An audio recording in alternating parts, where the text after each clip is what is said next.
Muy buena noche. Muchas gracias por estar de nuevo con nosotros acá en su programa Acción Positiva. Hoy vamos a seguir tocando un tema que debe de ser de interés de todos los guatemaltecos, el tema del presupuesto nacional. Yo creo que tendemos a verlo sin ponerle toda la importancia que tiene, sin darnos cuenta realmente de que este es el instrumento que es fundamental para nuestro desarrollo, que es fundamental también porque son los fondos de los guatemaltecos, los cuales pagamos por vía de impuestos o nos toca pagar por endeudamiento, cuando los gobiernos en forma irresponsable pasan los niveles de deuda permisible y comprometen el futuro de muchas generaciones. Desafortunadamente el presupuesto se ha manejado en una forma poco responsable. No ha respondido a las necesidades reales que tiene el país y eso está muy claramente demostrado cuando después de 199 años de vida independiente, Guatemala sigue estando en los más bajos niveles de desarrollo a nivel mundial. Eso lo reporta la prensa y lo peor lo vivimos nosotros acá en Guatemala cuando encontramos tanta miseria, tanta falta de desarrollo, tanto retraso en la educación y en la salud.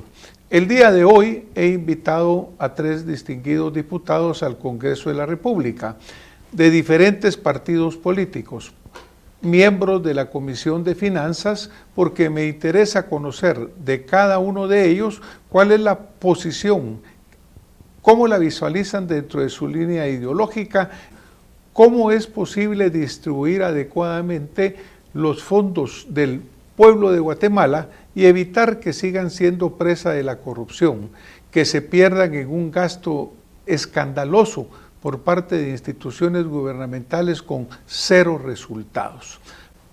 Hoy quiero darle la bienvenida a nuestro primer invitado en Acción Positiva, el señor diputado Samuel Pérez, quien es secretario general del partido Semilla y además miembro de la Comisión de Finanzas, que este viernes recién pasado recibió el proyecto del presupuesto para el año 2021. Señor diputado, bienvenido a Acción Positiva. Muchas gracias, qué gusto poderles acompañar, gracias por la invitación. Nuestro invitado, el señor diputado Walter Félix, quien es diputado de URNG por el departamento de Huehuetenango, es su tercera legislatura y es miembro de la Comisión de Finanzas Públicas y Moneda. Obviamente una experiencia importante en la parte legislativa y también en esta comisión. Señor diputado, bienvenido a Acción Positiva. Muchas gracias, doctor. Mi saludo para ustedes, para el staff ahí de compañeros que le acompañan y también para el pueblo de Guatemala que nos escucha y que nos ve también, porque sé que también es transmitido a través de un canal de televisión. Así que usted ya lo dijo, mi nombre es Walter Félix, soy diputado distrital de Huehuetenango, del Partido de la Unidad Revolucionaria Nacional Guatemalteca. Estoy a la orden para las preguntas que tengan a bien realizarme. Le doy la bienvenida al señor diputado Felipe Alejos. Él es secretario general del Partido Todos, es secretario de la Junta Directiva del Congreso, primer secretario, y es miembro de la Comisión de Finanzas Públicas y Moneda. Señor diputado, bienvenido a su programa Acción Positiva. Muchas gracias, doctora Redondo, y muchas gracias al espacio también que nos brinda para poder hablar con la población, el programa Acción Positiva. Y la primera pregunta que yo quisiera hacerle es, ¿cuál es la línea ideológica del partido, señor diputado? Bueno, el partido nos definimos a partir de nuestros principios, pero mayoritariamente yo diría por dar un marco teórico más o menos en el que nos sentimos más cómodos y cómodas, diría socialdemócratas mayoritariamente. Pues doctor, como nuestro nombre lo indica, nosotros somos un partido revolucionario, somos un partido de izquierda revolucionaria. Bueno, nosotros primero somos un partido plural, democrático, incluyente, un partido que cree en la vida, en la familia, en Dios, en el respeto a la Constitución Política de la República. Dentro de nuestra ideología, precisamente está la economía social de mercado en relación al tema que estamos hablando ahorita del presupuesto.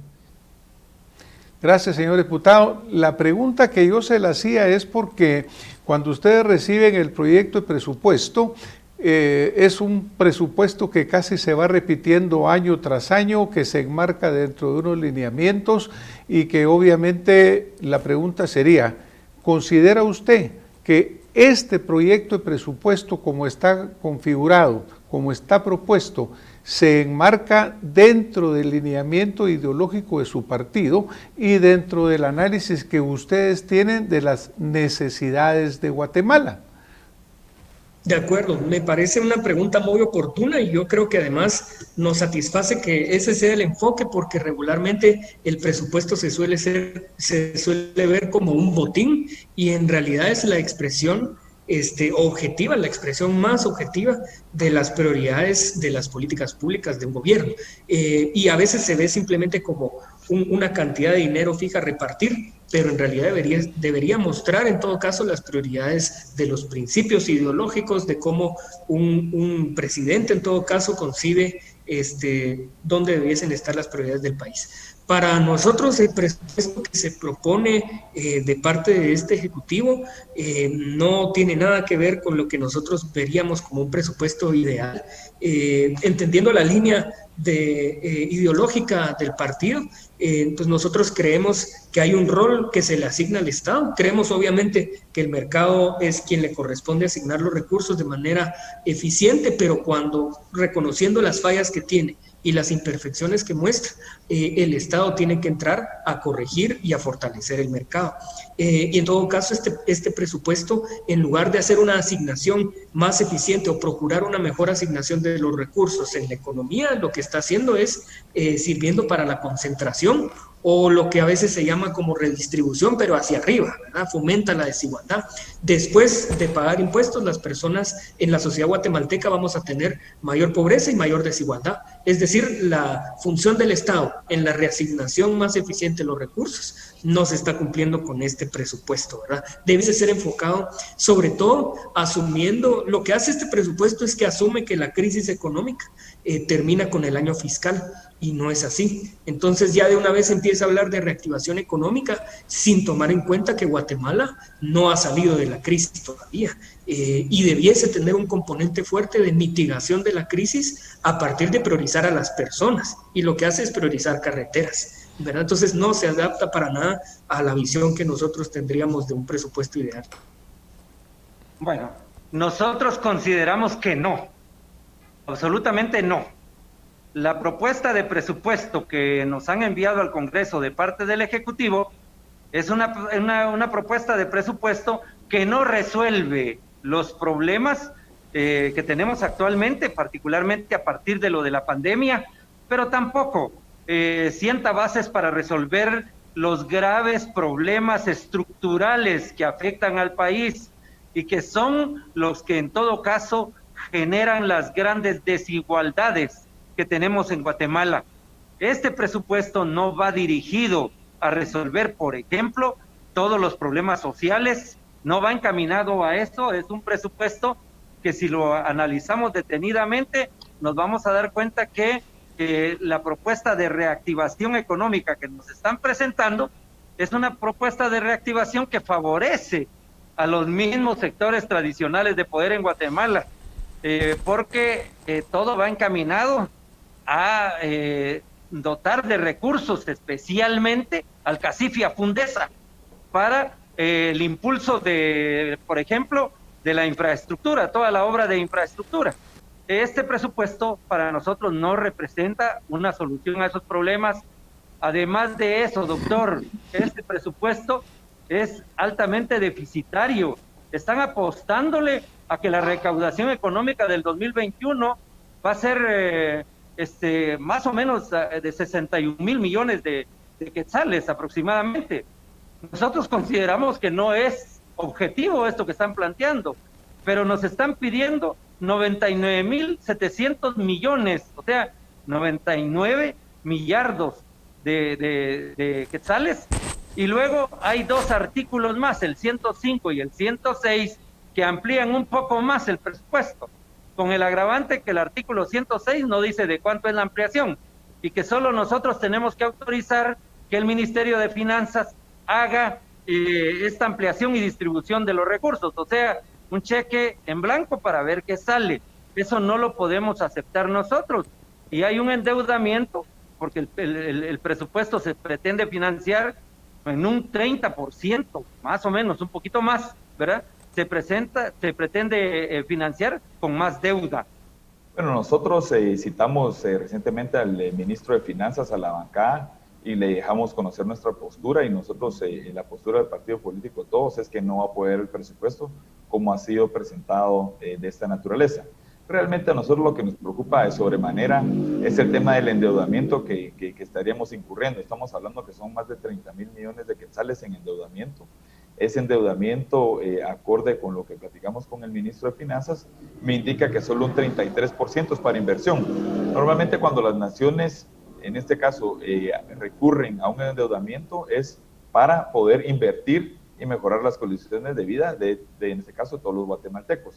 Sin embargo, estamos viendo que el resto, o sea, estamos hablando que la mayoría, las 2/3 partes, estamos hablando que va para el pago de deuda y para el pago, en este caso, de salarios. Entonces, esto es algo que es demasiada deuda, es un presupuesto desequilibrado, y cuando revisamos que la meta para la recaudación de este año, estamos en 2020, estamos hablando que era una recaudación de 65,000 millones de quetzales. Sin embargo, la meta que propone, en este caso, en este presupuesto, son 61,000 millones de quetzales. ¿Qué quiere decir eso? Una baja de un 9.3%. Esto es algo muy preocupante. ¿Qué quiere decir eso? Que no se está ampliando la base, que no se está haciendo un buen trabajo de recaudación de parte de la SAT. Y de hecho, se tienen ahorita el 12% menos de lo pronosticado del ingreso de 65,000 millones para el 2020. ¿Qué quiere decir esto? Que eso nos lleva también a un presupuesto de 100,000 millones de quetzales, del cual solo estaría cubierto 61,000 millones de quetzales con ingresos que pagan los guatemaltecos a través de los impuestos. ¿Considera usted, señor diputado, que será posible tener esa influencia? Porque verdaderamente yo coincido con usted que es un presupuesto que nunca ha respondido a las necesidades reales del país, y sin embargo se repite, pues el año pasado no se aprueba, continúa vigente el del año anterior, pero igual se dan readecuaciones presupuestarias, etcétera, en las cuales seguimos gastando muchísimo en lo que es gestión, en lo que es funcionamiento, y la inversión queda totalmente baja, la inversión en salud, la inversión en educación. Y no hablo puramente de la parte salarial o de la parte de funcionamiento, sino que de los cambios reales que necesita Guatemala. Usted muy bien lo menciona, acá hablamos de carreteras, pero no hablamos de las necesidades reales de la gente. ¿Cree usted que van a tener la capacidad de tener una influencia sobre este presupuesto? A mí me parece que sí, y sobre todo porque también entendiendo un poco las dinámicas y las correlaciones de fuerza adentro del Congreso. El problema que estamos viendo es que ahorita la alianza del oficialismo con sus bancadas aliadas se mantiene porque se les otorgan proyectos, ¿verdad? No vemos una alianza oficialista de bancadas alrededor de un programa político, de ideales, de una visión compartida de un país o de una agenda legislativa, sino que básicamente porque les otorgan proyectos en sus distritos, ¿verdad? Y eso es altamente costoso de mantener y además es muy difícil de cohesionar o de mantener la cohesión.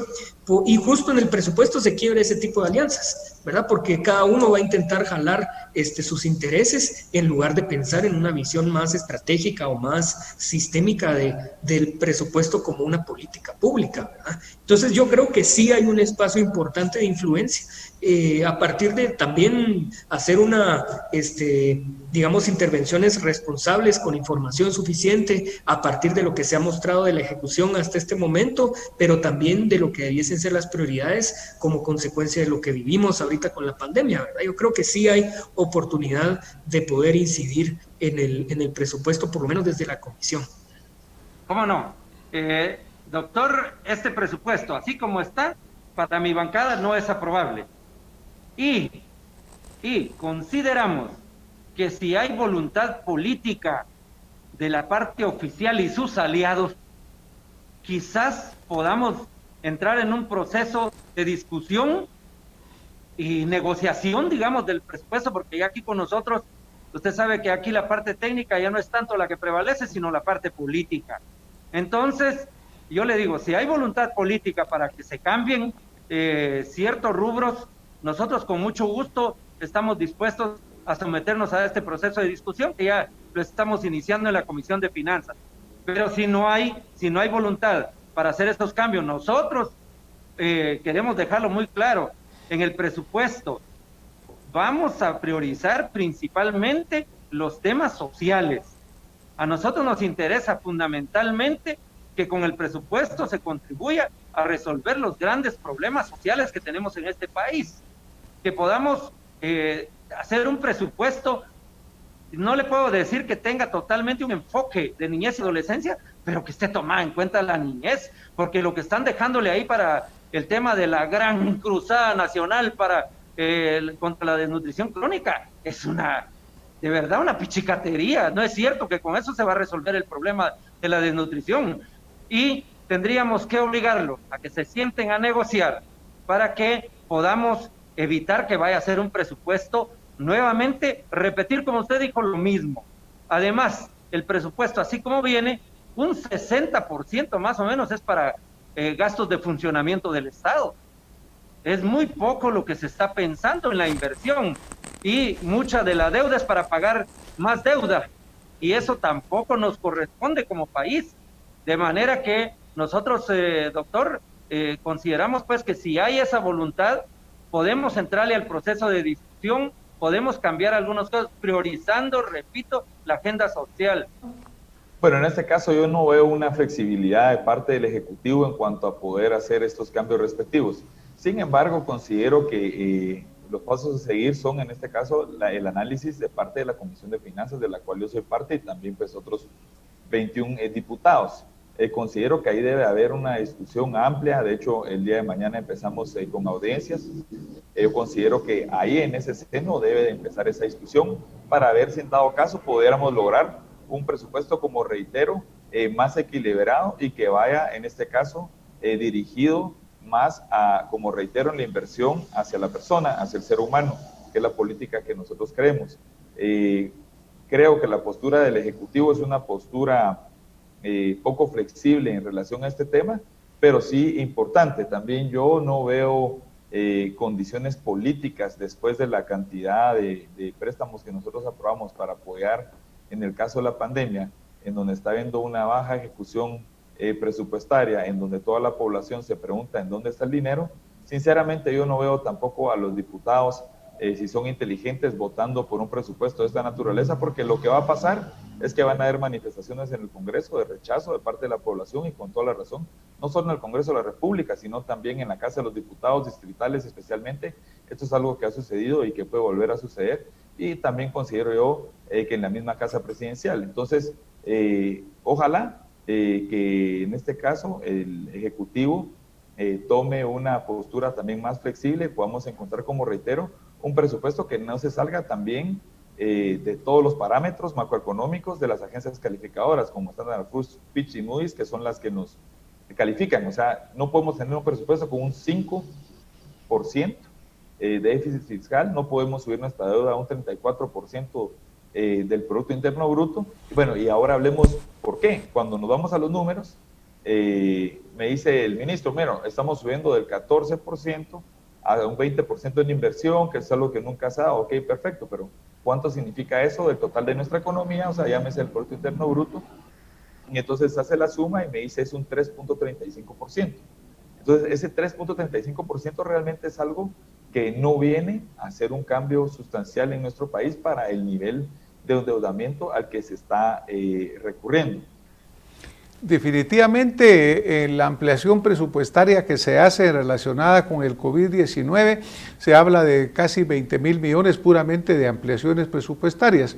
Con los préstamos que se aprueban, que muchos de ellos ya venían, pero terminan por aprobarse, prácticamente llegamos a 30.000 millones. Una de las grandes preguntas del pueblo de Guatemala es en dónde está el dinero, porque realmente usted sabe, señor diputado, que muchos de estos programas se han cumplido en una parte y otros prácticamente no se han cumplido.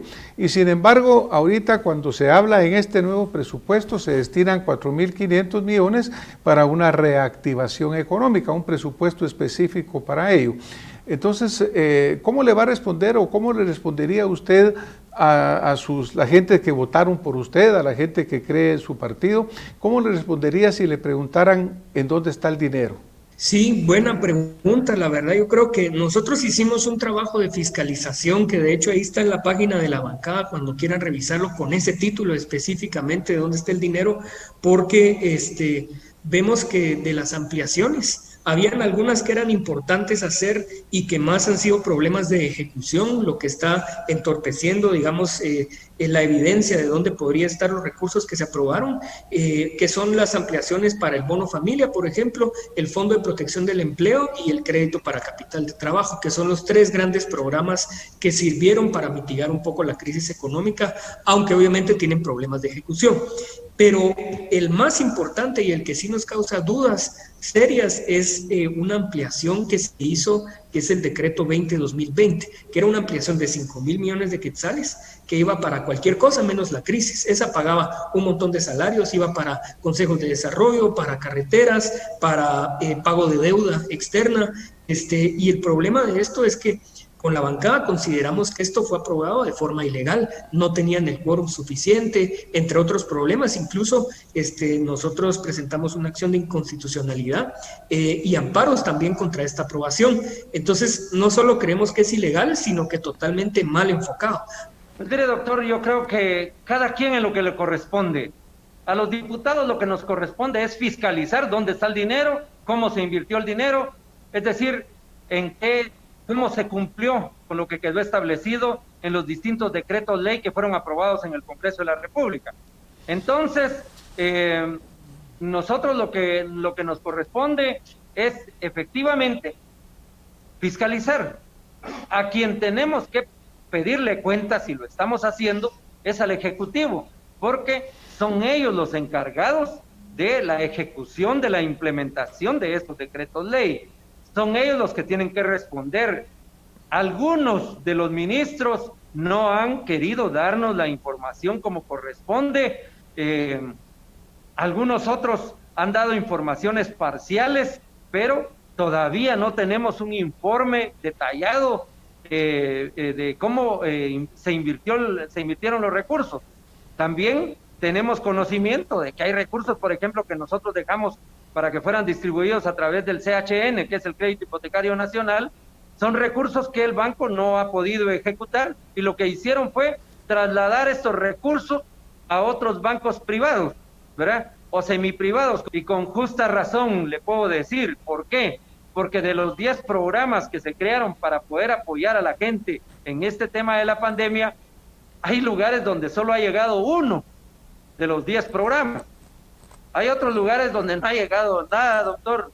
Claro, claro. Y entonces consideramos que eso no es justo. Por eso la gente tiene mucha razón al preguntar dónde están los recursos, ¿verdad? Pero también sería echarle más carga, digamos, al pueblo de Guatemala, que ahora le aprobemos un presupuesto con más deuda, que al final de cuentas, usted sabe, la deuda la tiene que pagar el pueblo de Guatemala. Bueno, pues en este caso, precisamente, los legisladores tenemos 3 funciones, que es el legislar, fiscalizar e intermediar entre la población. El tema de la fiscalización es algo muy importante. Nosotros, cuando aprobamos estos préstamos, se decidió apoyar precisamente para apoyar, por ejemplo, en salud, pero vemos cómo, por ejemplo, los recursos no han llegado, no se le paga a tiempo a los doctores o no tienen los insumos necesarios. Vemos que se estrena, por ejemplo, un hospital que todavía no está operando, el de Santa Lucía Cochumalhuapa, pero prácticamente que el 100% fue donado en este caso, por empresas privadas.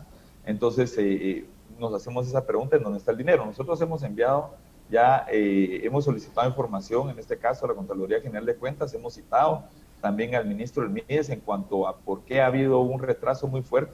El ministro del MIDES está ahorita será interpelado el día jueves. Nosotros, como todos, vamos a sumarnos precisamente a esa ronda de preguntas. Ahí lo que se trataba era poder ayudar en 3 pagos de 1,000 quetzales a un buen número de familias guatemaltecas, en este caso, que tuvieran pues, problemas en sus ingresos, pero resulta que en la primera entrega le dieron a 28 fallecidos, a miles de personas que trabajan en el Estado. Entonces vemos cómo no existe un buen funcionamiento y un buen manejo en el caso de que nosotros recurrimos a endeudarnos, como lo hicieron también otros países, para poder dar ese apoyo social, también en materia de salud, y entre otros, que lamentablemente no se mira en dónde está la ayuda, y hay una queja que es muy grande, y esa queja llega no solo desde la ciudad de Guatemala, sino también de todos los rincones del país. Hemos estado recorriendo el país y le puedo decir que desde Huehuetenango, Totonicapán, Retaluleo, de los últimos lugares en los que hemos estado, costa, occidente, etcétera, la gente está muy molesta en relación a este tema. ¿Cuál sería el último mensaje que usted quisiera dejarnos acá en esta discusión que se avisora por el presupuesto? Sí, yo creo que lo importante de hacer ver en la discusión del presupuesto y en general de la política fiscal del país es que estas son decisiones políticas, ¿verdad? El gobierno está decidiendo hacer un presupuesto que fomenta la desigualdad, que fomenta la opacidad. No es casualidad, lo que mandó, eso es lo que está, los datos se pueden ver claramente. Que este gobierno entregue cuentas claras de cómo invirtieron los recursos.